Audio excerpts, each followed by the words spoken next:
bedtime.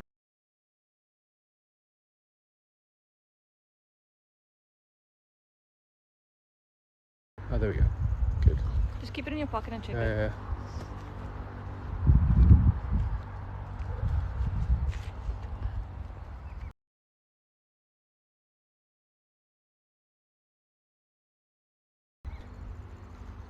One guest. Okay, but then it starts on. Just like in here.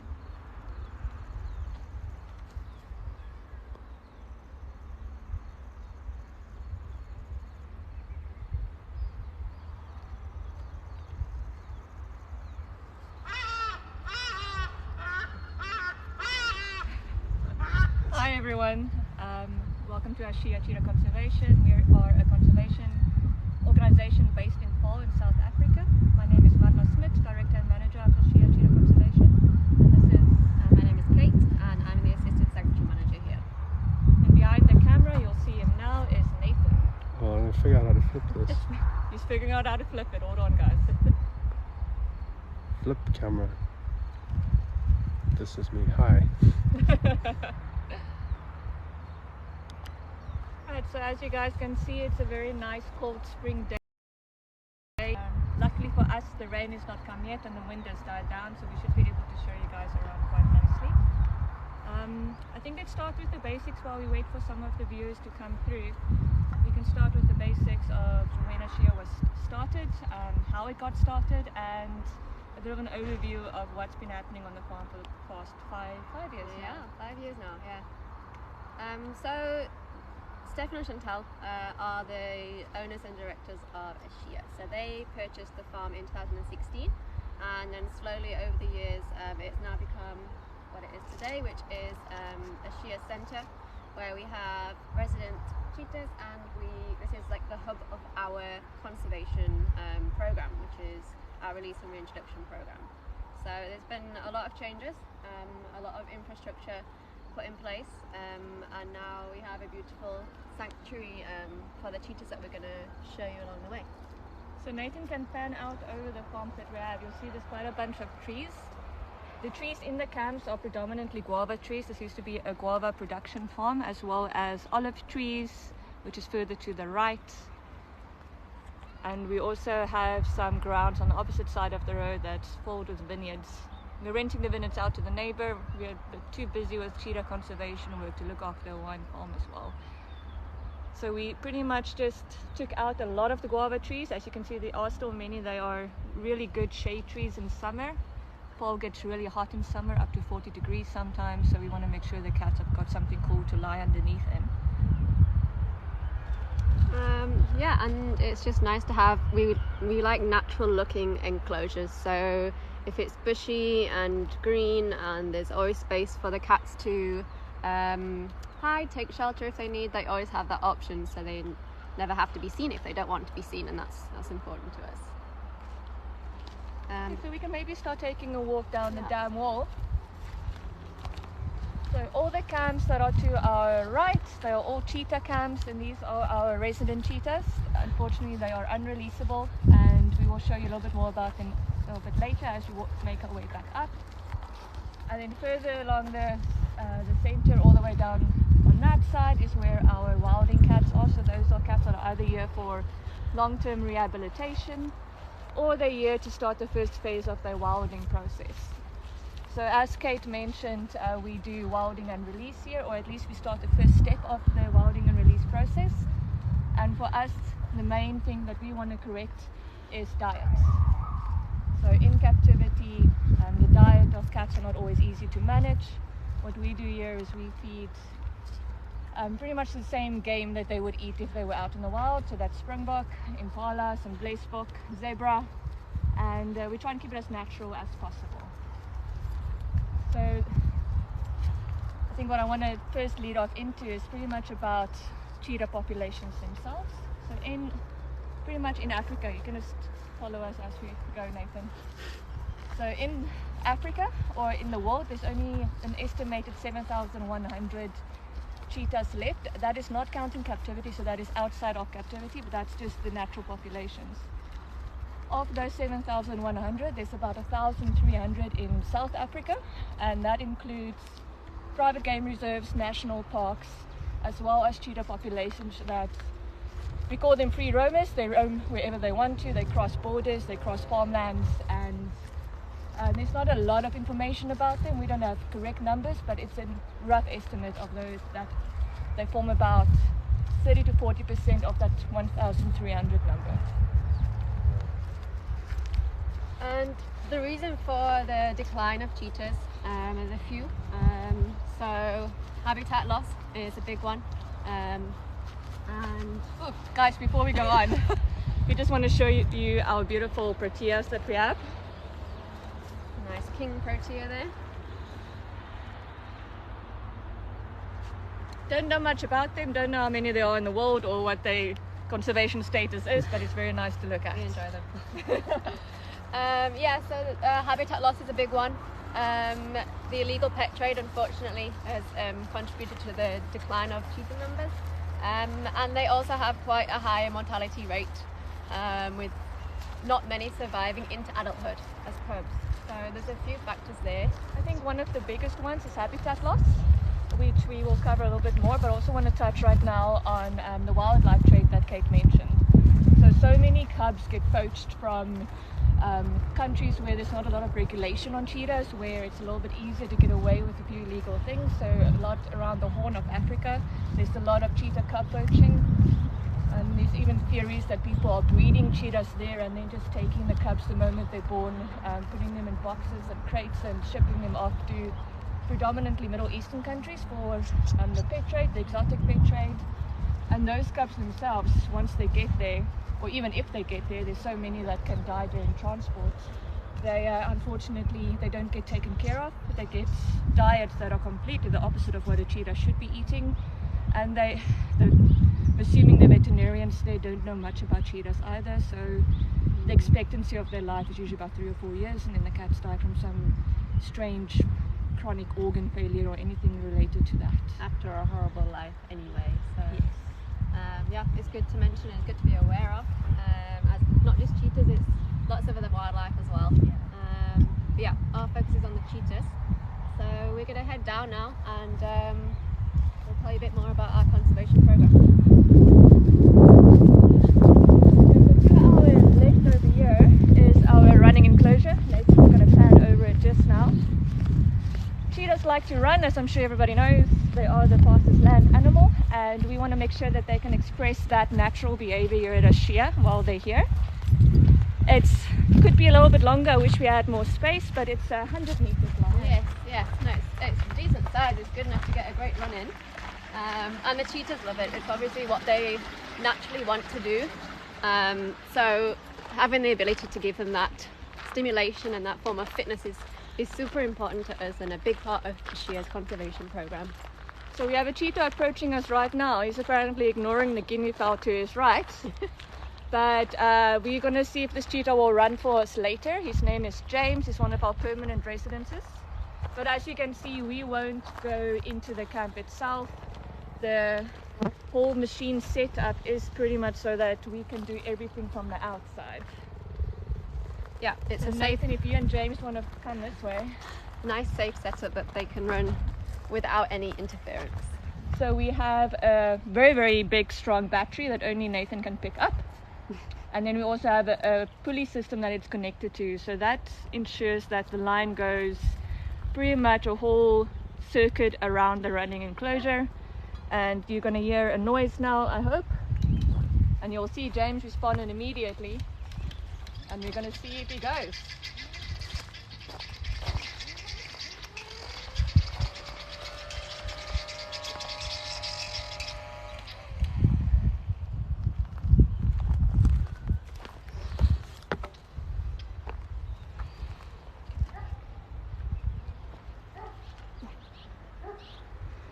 Okay, so that was just a very quick example. We are going to make our way back here when we are done doing the rest of your little walk around. But as you can see, instantly he was involved, instantly knew that he's going to run. So obviously that shows us that he enjoys it, that he finds some kind of release in it, I think. So it's something that we try and do with all our cats. We have a few questions. Yes, go for it. First one was where we're located. The second one is how big is the sanctuary? Sorry, first start with the first question. Where are we located? Where are we located? We are based in Paarl. It's a small town outside of Cape Town, about 50 kilometers and about 45 minutes from the airport. Yeah, it's not too far. It's in the winelands in the Western Cape. And we are, how much are we? 10 hectares on this side? 10 hectares down here where all the animals are, and then over the road, as Mana mentioned earlier, we have the vineyards, and we have about 25 hectares over that way. That's part of our land, but we're currently just keeping this side for the animals. So it's 35 hectares altogether. Okay, to our right, we actually have a cheetah right here as well, so we might as well start here. So these are our wilding camps. We're not going to go too close to them. We do try and keep our distance slightly. These cats are here either for long-term rehabilitation. We've got 2 cats that had serious injuries while they were out on reserves. They went to a very well-documented vet in Pretoria, and now they're here for anything between 6 months and 12 months, depending on how they recuperate. With cheetahs, especially wild cheetahs, you can't really do one-on-one physio, anything like that. So we have to rely on time, and we have to rely on also our running enclosure, where we start practicing their fitness and their muscle use and making sure that they are capable of going out to reserves and resuming their previous lives. So as you can see, also a lot of guava trees. It does make winter a bit of a mission, picking up a lot of guava trees. So if anybody wants to come and help with that, you're more than welcome. Definitely more than welcome. And it's also a little bit rougher. It's not as flat and neatly organized, I suppose, as our permanent resident camps. We like to give the cats hideaway spots if they want to move away. We want to make sure that they don't feel like they're trapped in enclosure, even though realistically they are. So we do our best to also keep it to a minimum with regards to work that we do down here, or any activity of people visiting or volunteers as well. Yeah, minimal human contact, part of the process, so we keep it that way, and we keep their lives as stress-free as possible until they are released. Okay. To touch back, Yeah. To touch back on what Kate mentioned, one of the few factors that adds to the decline is habitat loss. In most of the world, it's becoming a bit of a hindrance, and James is coming to walk with us.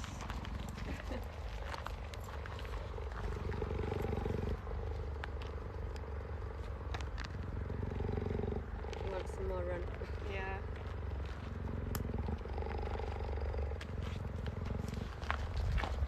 So with regards to habitat loss and the connection that it has to cheetahs, South Africa has actually one of the only increasing cheetah populations. So compared to other countries like West Africa, East Africa, obviously North Africa, going into Asia, where they just all have declining populations, South Africa and Southern Africa have the only increasing cheetah populations, which is great. The way that we've managed to do that is through fenced reserves, privately funded, privately managed. They're not national parks, although our national parks are doing very well as well. But within the rest of South Africa, it's called fortress conservation, and it pretty much means that we are creating a safe space, we are fencing it around it, and then that is managed by the management team on the reserve itself. What that means is that you obviously have a bunch of different populations spread out across South Africa, and we need somehow to link those populations. The grouping of that is called a meta-population, and the cheetah meta-population is managed and coordinated by the Endangered Wildlife Trust, and they have a project called the Cheetah Range Expansion Project. What that means is that they try and find and help secure safe spaces for cheetah. They assist reserves with creating management plans and predator plans, all in aid of creating safe spaces for them to transfer cats around. You take a female to a reserve with its 2 males, you leave the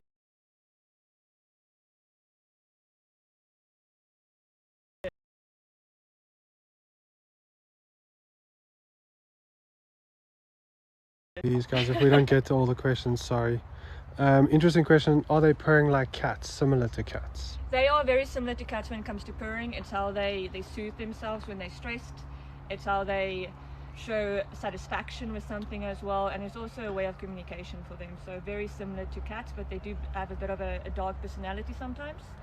And that is actually, unfortunately, what makes them such a, I don't want to say wanted animal, but that leads itself to being a very good captive exotic pets. It's because they are relaxed animals and they've got this very tame-like behavior that's not really good for them, because it makes people think that they enjoy being in captivity or enjoy being a pet. But it's all these natural behaviors that even show when they are out on reserves as well. So people think they make connections with animals, and I'm not disagreeing with that, but sometimes the connection is very much one-sided. Yeah, it's easy to make that. That choice. Are there any more questions while we go through? Another question was, do we take employees? I think that can maybe be where we can chat about the volunteer stuff. Yeah, we'll be talking about the volunteering at Ashia. We accept local volunteers, international volunteers, that they are still on site. So once we go around, we will speak a bit more about that and let you know what the life of a volunteer is like. So as you guys can see, we take security very seriously. There's gates we need to open, there's things we need to latch close, there's footpaths to walk through, and that's all for security as well as biosecurity of the camps. We also have to do a lot of management of the environment, so we've got fly traps, so we don't want to have a lot of flies around. We cut the camps. You can see a good difference. So on the right hand side is a camp that we cut today, and on the left hand side is a camp that's a little bit more bushy and overgrown, so we'll have to get to that camp soon. But because these are our wilding camps, it doesn't bother us too much. I think we often get the question of, how do you cut the camps with the cat there? Yeah. We do not cut the camp with the cat in. We will move them to the running area where you saw James earlier. Even the wilder cats we can safely move without any interference from ourselves, and then once they're safely out, we can then go in and do any maintenance work that needs to be done within the camp. So what Kate usually means is walking them out safely. You can see we have these panels. This is what separates us from the cats. We connect the panel on either side of the fencing, and then we just have the cat walk itself pretty much down to the running enclosure, where we have concertina gates to make sure that the cats don't actually jump or climb out. And they generally know where they're going and what they're going to do, and as Mana said, they enjoy the runs. It's a natural thing for them. Their instincts are to run.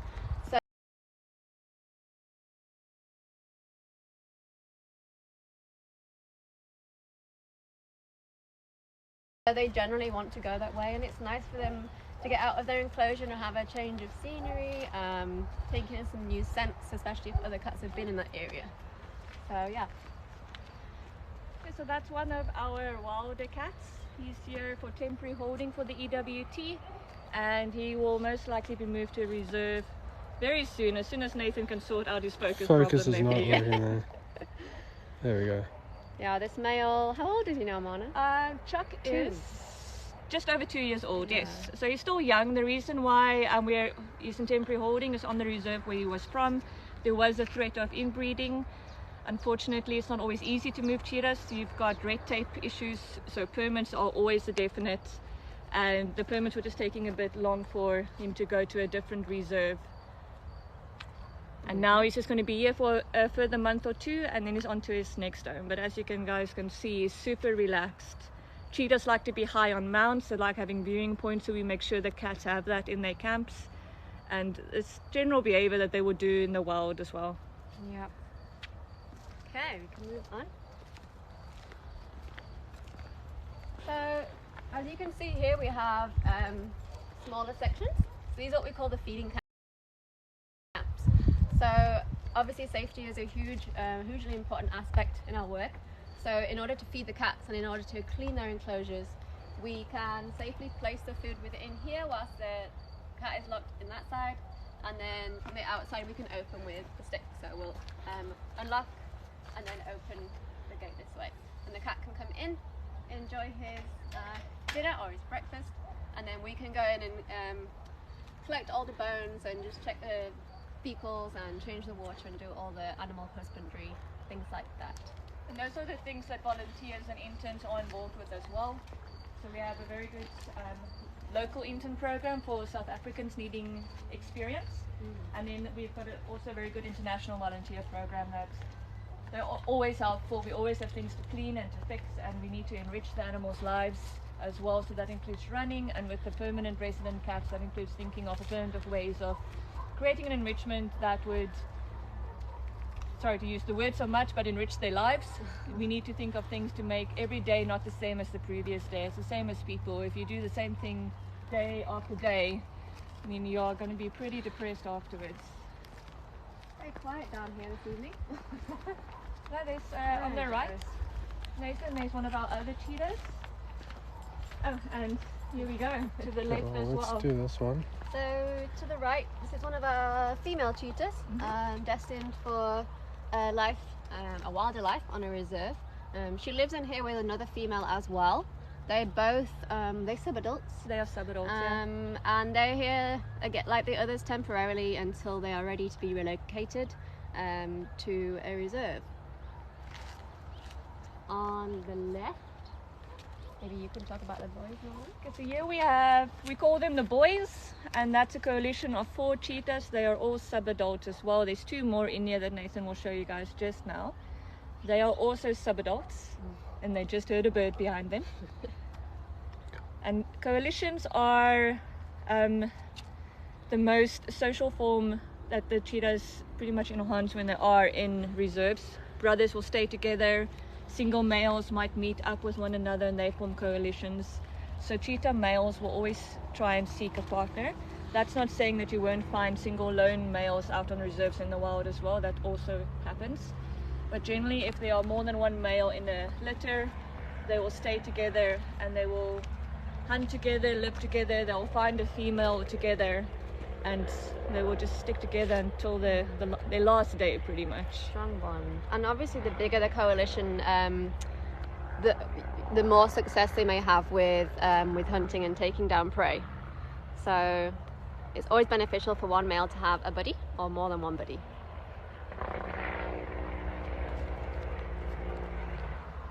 So coalitions are also nice to release together on reserves. They form very good viewing for tourism, and usually reserves, they need tourism to survive. So if there's any reserves in your area, support them as much as you can. They are doing a wonderful job looking after the animals in their care. He is not feeling the camera today, guys. He wants his personal space. Yeah. And then down here we do have 2 more males. These males are not related, so they are not brothers, but they have formed a bond and a coalition whilst they have been at Ashia. So they will be leaving us within the next month. End of the month, yeah. End of the month, these boys will be going to a reserve and they will begin their wilding process there. So that involves, first of all, going into a boma. The boma is a small area where these cats can get used to their new environment, get used to new parasites, and within that boma they can also see live prey now from outside of the fenced area that they're in. So their desire to want to hunt starts to kick in, and they generally spend about 3 weeks in the boma. And also, I'm not sure if you guys can see, but our grass is very soft here, so that means the undersides of their feet are also very soft. So the time in the boma helps them to form nice hardened pads for the thorns and the sticks and the stones they're going to face going forward in their lives. So they do need that boma period to really adjust and to get used to parasites, get used to different sounds and smells, like a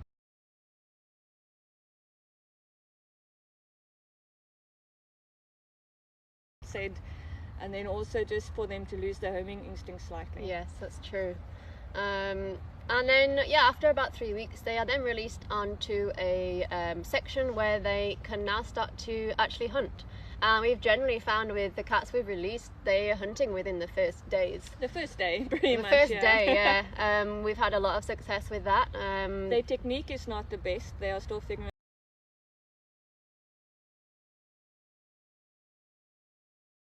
how to do it quick and fast and how to do it without getting injured, and I think that is the key to what we want to achieve with the hunting sections, is we want them to have a safe space to practice, so that once they are released from this pre-release section and they go to a different reserve, they have one less thing to worry about. They don't have to, they can hunt with confidence, they can hunt with success, and then it gives them time to concentrate on other things like finding a territory and knowing what to avoid and what not to avoid, and also to know that maybe trying to hunt a zebra by myself is not the smartest thing. Maybe let's concentrate on smaller prey as well. Yeah.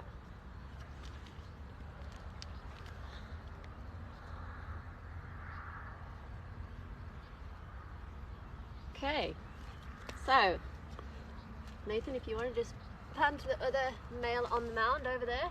If you can reach him. You can reach him, Further? maybe. Yeah, the other males is taken to the hill. So every enclosure has a vantage Out of point. focus. No, that's okay. We can see him in the background there. And they like to spend time relaxing on the hill there. All right. Yeah, we can head this way. This is our own little secret way out of the camp. So Nathan's going to follow Kate out. More guava trees. And then this is just the back of the riding camp. See the cheetah on the hill there. Oh. And then we've got the other female that we were looking for was actually hiding behind the hill, and she's right there.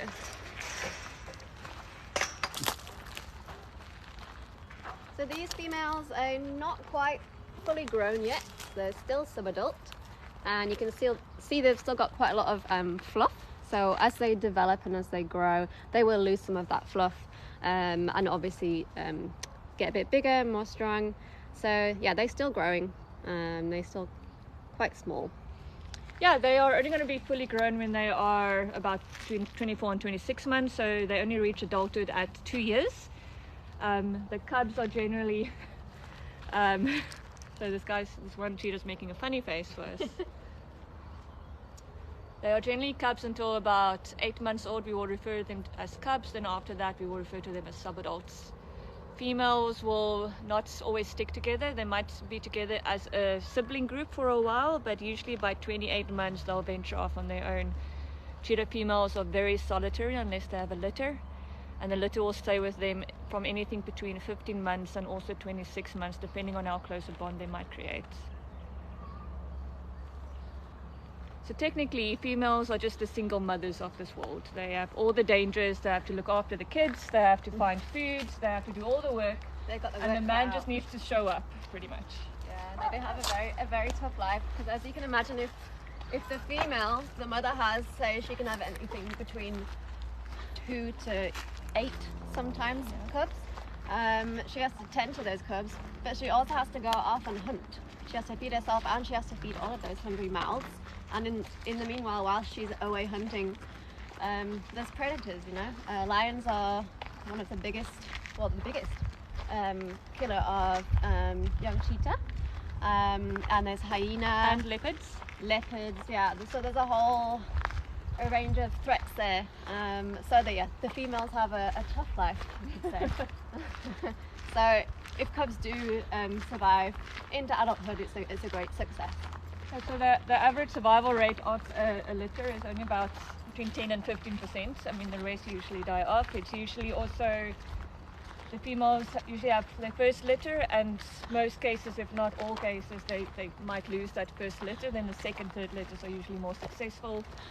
Luckily, they don't have to wait a long time before they can have another litter. It's only a 3-month period before they give birth. So if the first litter is unsuccessful, she can have another litter within another 2 or 3 months after that.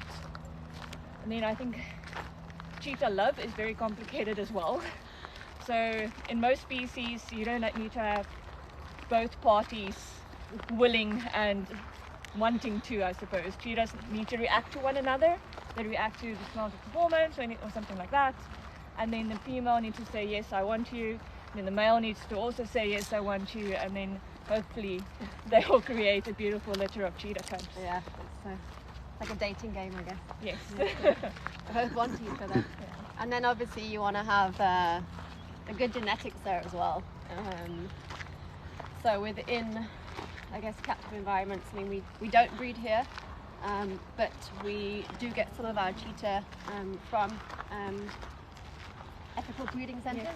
Yes. And within those, yeah, the genetics and the cheetahs that they will breed is extremely important because we don't want to be putting bad genetics into those meta populations in the reserves. We want to.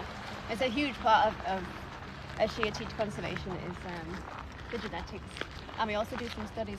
Yes, so what we want to ensure, just to quickly add on to the genetics thing, here you guys can see one of Ashia's staff members taking away the poo buckets where they should be going to. Wave, Alex. Yeah, so to add on to the genetics is that we want to ensure that whatever cat we add to the meta population, it comes from a good genetic stock, and that it's seen as an addition, it's not seen as a detraction that we're doing.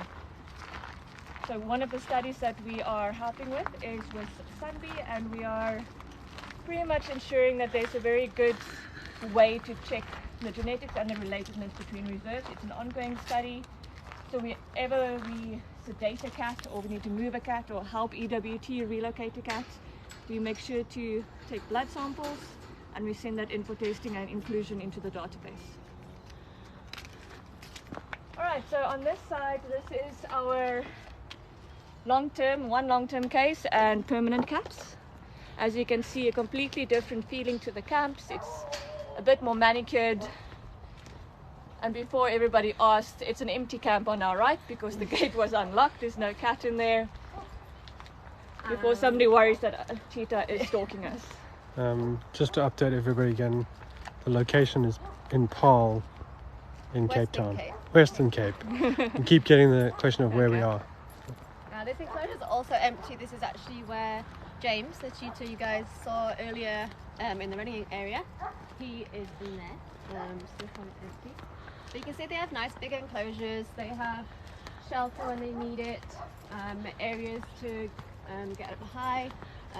As I said earlier, it's just important for us to have natural looking enclosures, and so the cheetahs feel that they can be hidden if they want to be hidden or relax. You know, we can see the cat here on the right, also on his hill.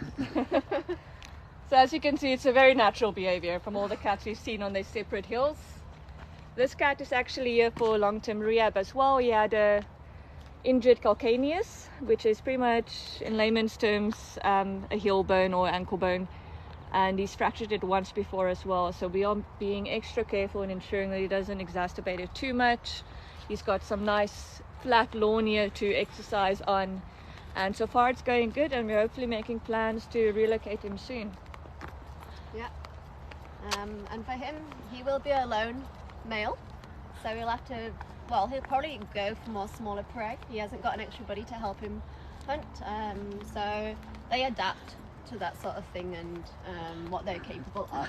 And cheetahs are actually also a very good tool for reserves to use to manage their prey numbers. So cheetahs are very good killers. They can hunt every single day, they can hunt every 3 days, 4 days, so it fluctuates, and they concentrate on small to medium-sized prey loads.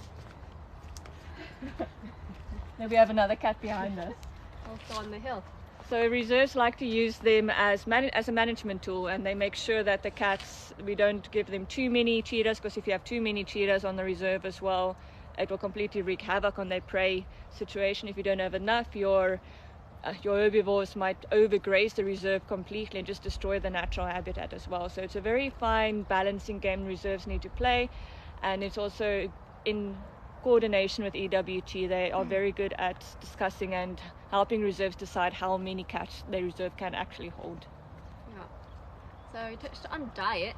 So as Mana mentioned earlier, we have a purely game diet for our cats. Springbok, Impala, Blessbok, Zebra.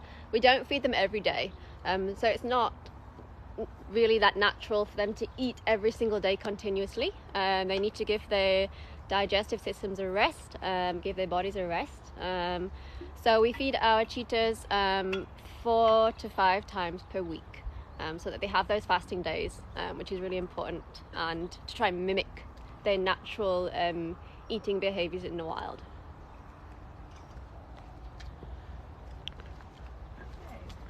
A question that came through now is what days we are open or closed? So we are reopening in November next month, and we will be open on weekends only, so Saturdays and Sundays from 9 till 5. and we have 2 tours a day. They must be booked because we only have limited numbers per tour. 9:30 in the morning and 3 o'clock in the afternoon. We don't allow children for the health and well-being of the animals. Like we said, they do like small and medium-sized prey, so unfortunately children is a very good size for that. And because we have some wilder cats, and also because we don't allow any interaction with our cheetahs, they usually see children as something new and something inquisitive, and they can sometimes injure themselves jumping against fences or anything like that. Exactly. So it's not because we don't like children, I promise. It is just because we have this habit to always put the cheetah's care first. Yes, very important. So yeah, you can head to our website as well. There's more information on there about the visitor activities. Yeah, and there's also the option to volunteer for the day as well, which is where you get more of a hands-on experience and just look into the life at Ashia and what it takes to take care of the animals and keep the maintenance of the farm tip-top.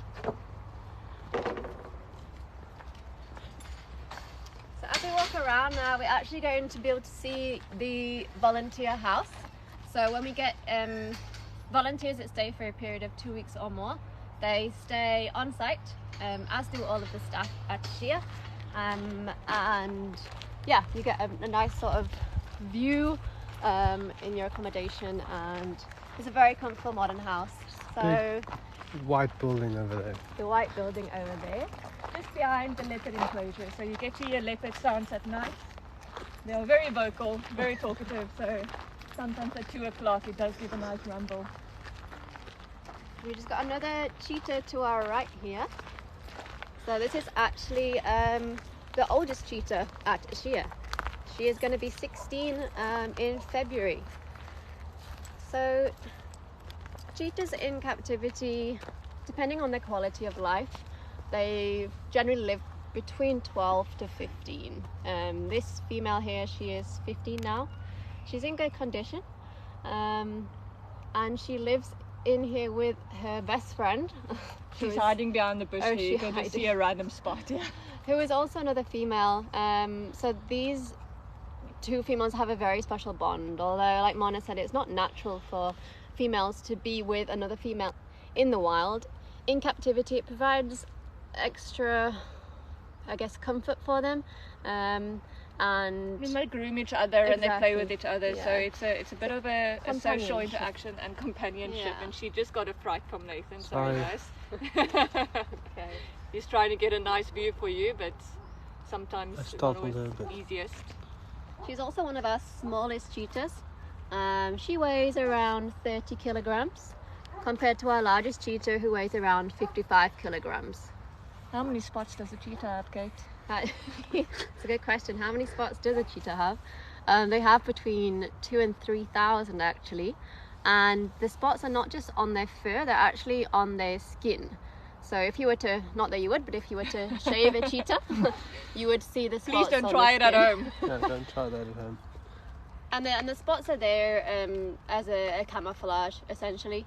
Sort of hide them in the grasses, in the natural habitats. You can also, I don't know if you can zoom in on the claws there, Nathan. Oh, sorry. I think sorry. Jessie. Yeah. Yeah. I she's think not Jessie happy. does not want Nathan to zoom in. But cheetahs, as you guys know, are the fastest land mammal, and they have a lot of features that have been adapted to help them with their speed. So they evolved for speed.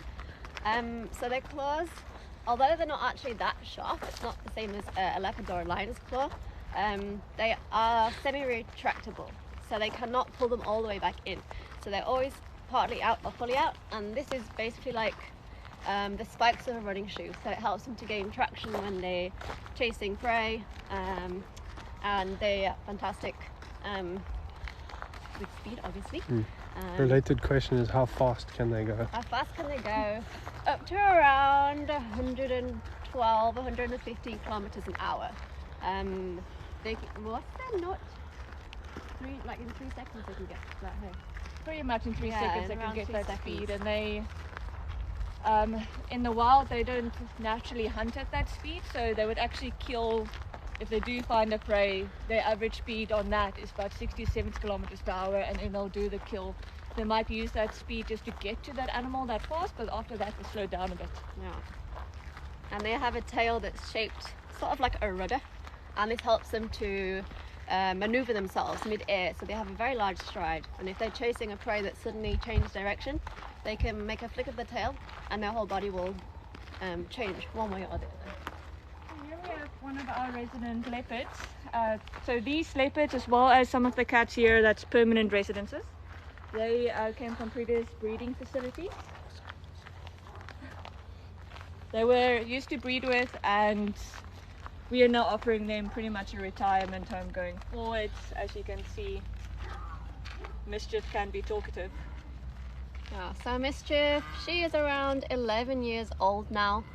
She lives with her, I guess you could call her husband, a male leopard called Panthera.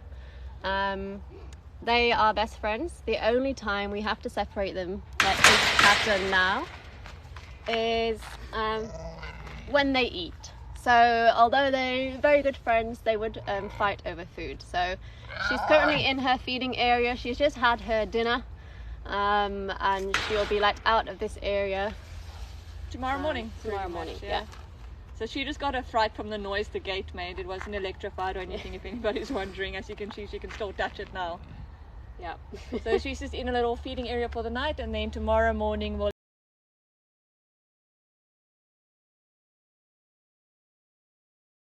let them out, because they don't always finish all their food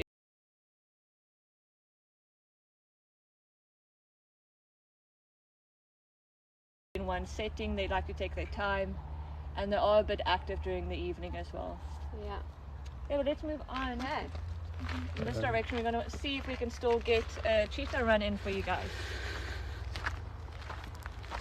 Okay, so this is our next passage. We have a few more enclosures. We have a few empty enclosures, which is good because it means we can move cats around as we need to and give them a nice change of scenery as well. So we'll head down and see. We do have 2 males in this enclosure to our right. I think they're in the back corner, taking it easy. And they're actually 2 brothers, so hopefully we'll be able to see them. Question is, what's the lifespan? I'm I'm not sure if they're referring to the leopard or the cheetah, so maybe just both. The cheetahs in the wild generally 8 to 10 years old would be a good age, and in captivity around 12 to 15, depending on the quality of life that they've received. Leopards, it's a bit more, around 15 to 20 years, so a little bit longer there. Okay, so that's not saying that cheetahs in the wild will only live up to them. You do get some cases where females and males can live up to 16, 17 years old in the wild. And that's partly luck, but it's also partly due to how the reserve cares for their cheetah, but also how many predators that reserve has on the property as well. So it's a few things need to align for a cheetah really to reach that age in the wild as well. Well, the cats are very quiet down here. They're all relaxed, which is nice. Okay. Okay, so to talk a little bit more about our release and reintroduction program, so we've touched on how the hunting or the pre-release sections work, how they practice hunting and all of that. So that takes about 4 to 6 months until we are happy with how they're doing. We stay in contact with the people that are helping us monitor these cats. That doesn't happen on Ashia property, but we work in partnership with different reserves where they've set out land for us to use. So once it's a communal decision between us, between the people monitoring the cats, and then also of course EWT, who in fact coordinates all the moves and relocations between all the different reserves. And then once we're all happy, once we found a reserve that's willing to take on a previously captive cat, because it obviously does come with its own complications, and some people want to make sure that they get a fully functional cat as well. So once that's all sorted, we start the process of relocation, and then maybe Kate can tell you a little bit about what it takes to relocate take a cat. Yeah. It can be quite complicated. Please again, you can know. So yeah, with the cheetahs, as Moni said, once they're ready, we have to relocate them. Depending on how far away the area is they're going to be released. It depends on the method of transport. Mostly we drive the cheetahs So we have, I guess, a specialist thing that Nathan built called a, what do we call it, Nathan? Channel. A channel, which the cheetahs can go into from within their enclosure, and that enables them to go safely into their transport crate. So if we don't have to sedate the cheetah, we will not do so, because it's not good to constantly sedate the cheetahs. But if we do need to sedate to add a tracking collar, so that we can monitor the cats once they're in their reserves, we will do so and then safely put them in the crate. And we generally, sorry Kate to interrupt, we generally put monitoring collars, so it's called GPS collars or VHF collars, depending on the needs of the reserve. Battery life is usually about a year and a half, and that pretty much gives us GPS locations, and it helps then finding the cats once out in the fields and you're trying to make sure the cat is alright. Yeah. So regardless of where the cat is going, if it's going to a pre-release section or going to a reserve or its permanent home, we want to make sure that we give the reserve all the tools it needs to find the cat, to monitor the cats. And then once we are all happy that this cat is self-sustaining, it's doing everything it should be doing as a natural wild cheetah, then we leave the option to either remove the collar, or we will give the reserve sometimes a replacement collar as well. Yeah, you can actually see on our social media pages, we recently had to replace one of the collars on one of our released females. So you can see the process there, and yeah, we use our specialist wildlife veterinarians who help with the darting and sedation of the cats. And yeah. So these drives can be anything from, if we're lucky, 3 hours. If we're unlucky, it could also be an 18-hour drive. So on these long trips, we do try and either arrange a flight with local companies, or we do overnight drives and always make sure a vet is nearby, or we have numbers, always even in the car sometimes. So we want to make sure that we do everything we can to make sure the cat arrives safely on the other side. Unfortunately, they're not like lions or wild dogs where you can keep them sedated for an extended period of time. You actually have to wake them up for transport, so they are fully awake and aware of what's happening to them. Okay. And with the crates, sorry, last thing, with the crates we also have cameras that we can actually monitor the cheetah from whilst we're driving with it in the car. So we can always check on sort of their state of mind and state of well-being and make sure they're good. Okay, well we're back at the running enclosure now. I think another question again is just location. We are in Paul. But you guys can have a look at our website. It's pretty much just www.ashia.com. Ashia.za, sorry. We're in South Africa. Oh, James seems ready. Raring to go. We give him another go. Do you want to do some more physiology? Yes. Oh, there's a question we might just touch on just to clear things up. Well, that is scary, a wake cheetah in the vehicle. No, the cheetah is not in the vehicle. So the cheetah is in a transport crate. So they safely, within the crate, they're comfortable and the doors cannot open. And then they are either on a trailer or on the back of the vehicle that we use. So they're definitely not in the car with the humans. Someone just said, "Hi, They do help James." us out of traffic fines sometimes. When the traffic cop stops us because we're driving late at night, and we say it's fine, we're just transporting a cheetah. Yeah, it definitely helps. And they seem to settle in the car as well. The movement of the vehicle, they generally sleep for most of the journey that we've seen, so they're not too fazed by it. I think something that's come up a few times is when I show the cats is being asked to touch the cats. Maybe we can just touch on that. So we don't really believe in touching the cats. Some of the staff and the staff that works one-on-one with some of the animals, they need to form relationships, but it's also only with our permanent cats, and it's only cats that we think might need care in the future that we won't be able to provide without sedation. So this allows us to do veterinary things. This allows us to make sure the cats are healthy and fine without sedating them constantly. So we don't really think that day to day the cats need to be touched. There are days when some of the cats never get touched by the staff. It could be weeks before we do it. But when it comes to volunteers and tourists and visitors, we don't see the point in it, if I can put it as bluntly as that. It's not an animal husbandry reason to do it. We don't want to put the cats in forced situations where they don't have an option to leave or to go away or anything like that. So it's just not something that Ashia promotes, nor is it something that we want to start doing here at all. Another question was, You get white lions and tigers. Are there any cheetah that are born albino? Not albino, but you do get a king cheetah, and a king cheetah is just it's similar to a melanistic issue, so the spots line up on the back of the cheetah and it seems darker, it's a lot darker, and some of the spots are connected, so it forms actual stripes on the back. But I've never heard or seen about albino cheetah nor a completely black cheetah. Never been asked that question either, so it's a good Nice question. Any more questions? James, what's your backup plan if you have an animal accidentally get out of a crate during transport? So luckily that's never happened before. The transport crates are actually screwed in with our wooden ones, and there's clips that we put in our aluminium crates as well. So we are very careful. We never transport cats alone. There's always a backup team. There's somebody double checking the work that you're doing. So we are very careful when working with the wilder cats, even with the more habituated cats. Regardless of how habituated a cat is, it's still a big wild animal essentially. It's a big cheetah, it's strong, it can hurt you, it can bite you, it can scratch you. Yeah. So we are always on top form when it comes to moving cats around. I suppose this is directed at James. How old is James, I think is the question. He is the oldest male actually at Ashia, and he is 11 years old. So we can get a bit closer to James now. It's a bit more about the physiology of the cheetah. So we mentioned the claws earlier and how they are semi-retractable, and they're not that sharp.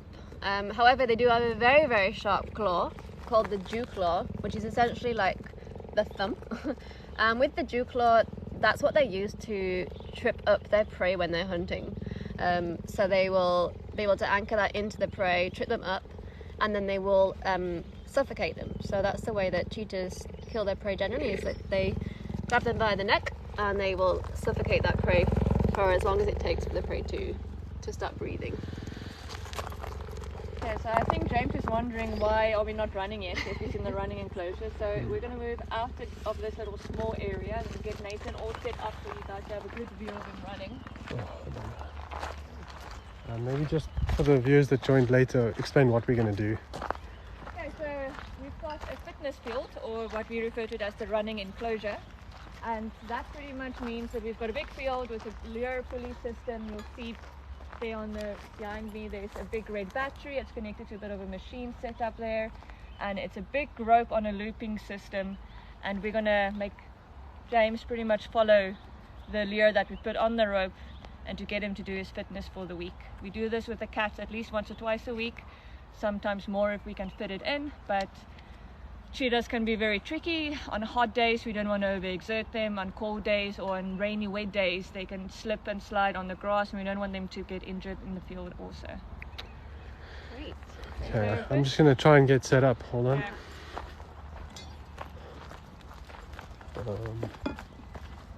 Going to try my best to get a good view for you guys. Oh, going to try my best. Hold on. Are you ready? Yes.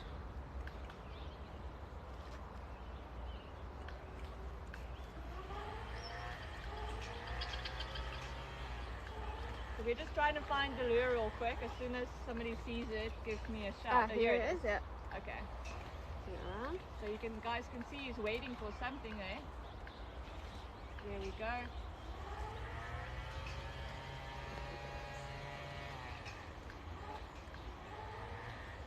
The lure is actually a natural material. It's just reeds. It's grass reeds. So if he does catch the lure, if he does get his prey, it's not harmful to him to get that. And sometimes they do. You can see there's just an instant desire there to run and to chase, even though it's not an animal. It's not anything that he can consume.